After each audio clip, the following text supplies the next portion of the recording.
27م حدیث از احادیث از سنن فراموش شده: صلات و رکعتین فی المسجد عند القدوم من السفر. وقتی که یک نفر از سفر میای به خانه خود، دیگه باید 2 رکعت نماز اول در مسجد بخوانه.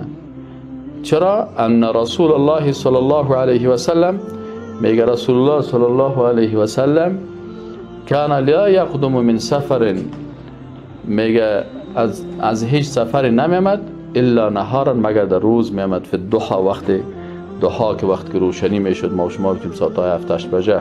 شب نمیامد که شاید اعضای فامیلش به تکلیف شوند و ورخطا شوند.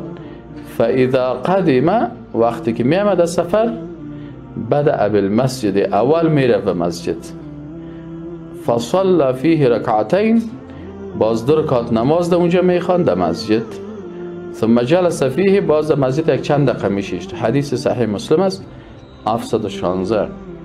و ای والله اعلم یکی از خوبیایشی است که بعضی اوقات خانم ها وقتی که شوهرشان در سفر باشن اما لباس خراب می داشته باشن یا مثلا بدنشان آمادگی نمی داشته باشن، دیگه نالی که از سفر می، اگر مستقیما به خانم خود در حالت خرابش می بینه، شاید از او کراهیت پیدا کنه. پس اگر این سنت رسول الله صلی الله علیه و آله تطبیق بکنه، اول در مسجد بره و اونا خبرش می شدن، باز بعد از او به خانه می رفتن، اعضای خانواده هم آمادگی خود می داشته باشن.